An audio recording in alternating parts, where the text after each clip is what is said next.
இன்றைக்கி தேதி பார்த்திங்கன்னா 6 மே 2026 புதன்கிழமை. தினமணியில் இருக்கிற இம்பார்ட்டன்ட் நியூஸஸ் பார்க்கலாம். ஸோ ஃபஸ்ட்டு பார்த்திங்கன்னா ஹெட்லைன்ஸ் என்ன கொடுத்துருக்காங்கன்னா, ஆட்சி அமைக்க உரிமை கோரினார் விஜய் அப்படின்னு ஒரு நியூஸ் கொடுத்துருக்காங்க. ஸோ நம்ம நேற்று பார்த்துருந்தோம், தாவேக்கா அதிகப்படியான இடங்கள் 108 இடங்கள் ஜெயிச்சிருக்காங்க. ஸோ அதனால் ஒரு 10 எம்எல்ஏ தேவைப்படுது 118 மெஜாரிட்டிக்கு. ஸோ அது இன்டர்னல் டிஸ்கஷன்ஸ் போயிட்டுருக்கோம் மற்ற கட்சிகளோட. அதை ஏற்றுக்கொண்டு அவங்க நம்மளுடைய ஆளுநர் அவர்களுக்கு ஆட்சி கோர விஜய் ஒரு கடிதம் எழுதியிருக்காரு. சரிங்களா? ஸோ என்னன்னு பார்ப்போம். இப்போதைக்கு காங்கிரஸ் நாங்கள் ஆதரவு தரோம் அப்படின்னு சொல்லிட்டு தான் ஒரு நியூஸ் வந்திருக்கு.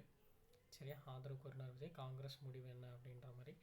ஸோ இதை அவங்க தலைமை கிட்ட கேட்டு என்னன்னு சொல்லுவாங்க. ஒரு ஆதரவு கோரியிருக்காரு, தலைமை கிட்ட கேட்டு என்ன முடிவெடுப்போம் அப்படின்றத சொல்லியிருக்காங்க. ஓகே. ஸோ இது புது கவர்மெண்ட் வந்ததுக்கப்புறம் நம்ம என்னென்னு பார்க்கலாம் அடுத்தடுத்து. சரிங்களா? இப்போதைக்கு தொங்கு சட்டசபையாக தான் இருக்குது தமிழகத்தில், ஏன்னா மெஜாரிட்டி இல்லைன்றதுனால. ஓகே, சரி. அடுத்து வந்தோம்னா இன்டர்னல் நியூஸஸை ஸ்கிப் பண்ணிக்கலாம்.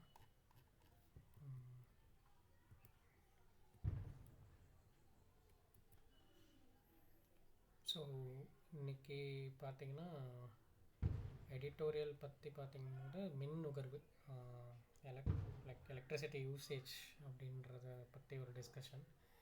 நம்ம ரீசெண்டாக பார்த்துருந்தோம், நம்மளுடைய வெயில் வெயிலோட தாக்கம் ரொம்ப அதிகமாக இருக்குது, எல்நினோ உருவாக கூட வாய்ப்பு இருக்குது அப்படின்ற மாதிரி பார்த்துருந்தோம் இல்லையா? ஸோ அதனால் மின் நுகர்வு சவாலோ இந்த மாதிரி சவால்கள் அதை எப்படி தீர்வு காணலாம் அப்படின்ற மாதிரி ஒரு டிஸ்கஷன்.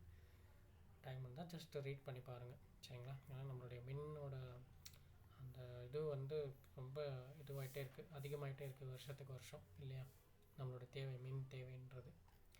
ஓகே, அடுத்து வந்தோன்னா இங்கே ஃபுல்லாகவே அரசியல் நியூஸஸ் தான். எப்படி தாவேக்கா எந்த வாக்குகளை அவங்க உடைச்சாங்க, யார் கூட்டணிக்கு வருவா, எதிர்கட்சி தலைவர் யார், அந்த மாதிரி ஃபுல் அண்ட் ஃபுல் டிஸ்கஷன். அதே மாதிரி மகளிர் உரிமை தொகை இல்லையா, 1000 ரூபாய் கொடுப்பாங்கல்ல மாதம் மாதம், அது ஏப்ரல் வரைக்கும் தேர்தலுக்கு முன்னாடி கொடுத்துட்டாங்க. இப்போ மேலே தாவேக்காவோட மேனிஃபெஸ்டோ படி பார்த்திங்கன்னா 2500 மகளிர் உரிமை தொகை.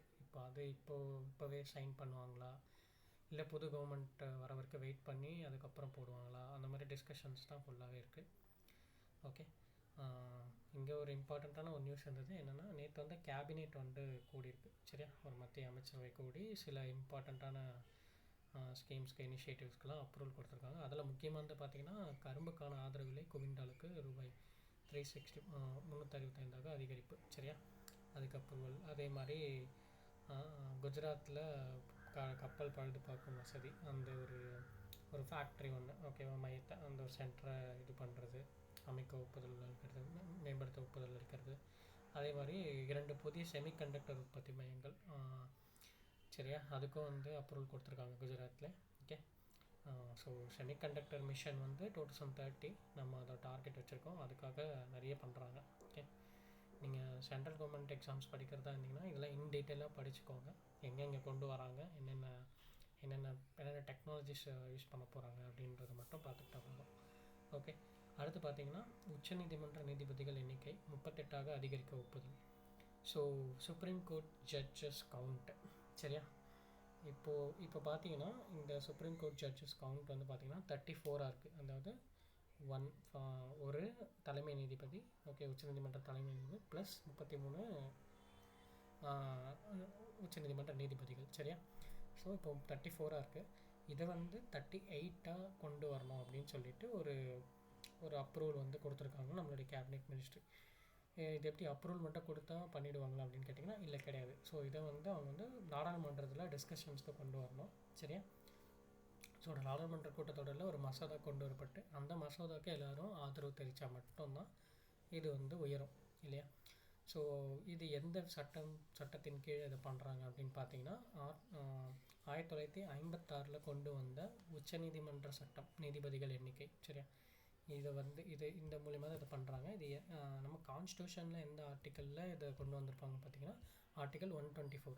சரியா? ஸோ இதே மாதிரி ஹைகோர்ட்டுக்கும் இருக்கும். ஹைகோர்ட்டுக்கும் ஒரு சில கவுண்ட் இருக்கும். ஸோ அதையும் நீங்கள் பார்த்துக்கோங்க என்னென்னு தேடி. சரியா? ஸோ இப்போது இந்த 1956 அந்த இயற்றப்பட்ட அந்த சட்டம் வந்து பார்த்திங்கன்னா படிப்படியாக இன்க்ரீஸ் பண்ணியிருப்பாங்க.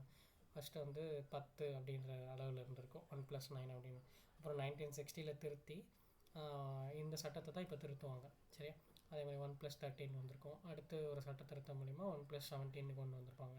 அடுத்து 1986 பார்த்திங்கன்னா கொண்டு வரப்பட்ட அகைன் ஒரு திருத்தம் கொண்டு வந்திருப்பாங்க. அதில் வந்து 1+24 வைத்திருப்பாங்க. அப்புறம் 2009 30 ஆக்கியிருப்பாங்க. நெக்ஸ்ட்டு 2019 கடைசியாக தலைமை நீதிபதி தவிர்த்து 33 இருந்தது. இப்போது இதை 34 இருக்குது. இப்போ இதை 38, அதாவது 1+37. சரியா? ஒரு தலைமை நீதிபதி, 37 உச்சநீதிமன்ற நீதிபதிகள். சரியா? ஸோ இதுக்கு அப்ரூவல் கிடச்சிருக்கு.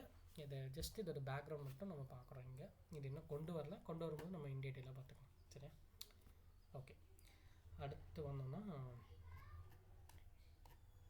ஸோ இப்போது அகைன் எல்லா மாநிலங்கள்லேயும் முதல்வர்களுடைய டிஸ்கஷன்ஸ் தான் போயிட்டுருக்கு.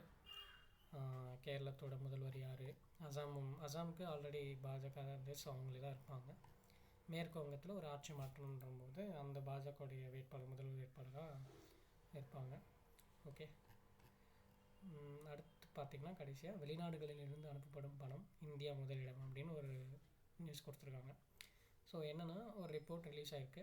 அதில் பார்த்தீங்கன்னா உலகிலேயே வெளிநாடுகளிலிருந்து அதிக அளவில் பணம் அனுப்பப்படும் நாடாக இந்தியா உருவெடுத்துள்ளது அப்படின்னு கொடுத்துருக்காங்க.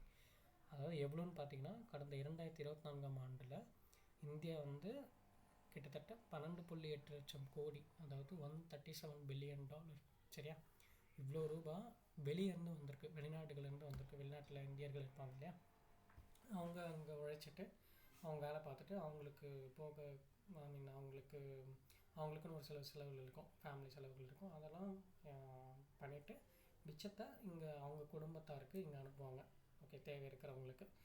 ஸோ அந்த மாதிரி எவ்வளோ அனுப்பிச்சிருக்காங்கன்னு பார்த்தீங்கன்னா கிட்டத்தட்ட ரூபாய் 12.8 லட்சம் கோடி. சரியா? அதே மாதிரி இந்த மாதிரி $100 பில்லியன் கிராஸ் பண்ணுறது இதுதான் ஃபஸ்ட்டு. ஓகே, வெளிநாட்டிலிருந்து $100 பில்லியன் வெளிநாட்டிலிருந்து பணம் பெற்ற ஒரே நாடாக இந்தியா திகழ்கிறது. சரியா?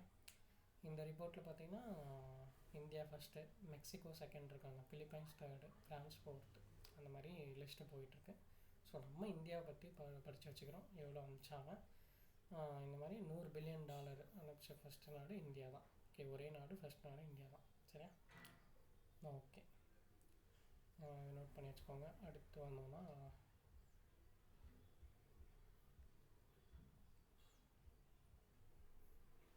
ஸோ அவ்வளோதான். இன்றைக்கி யாருக்கும் இம்பார்ட்டண்ட்டாக இல்லை. சரியா? ஸோ நம்ம நாளைக்கு பார்க்கலாம். தேங்க்யூ.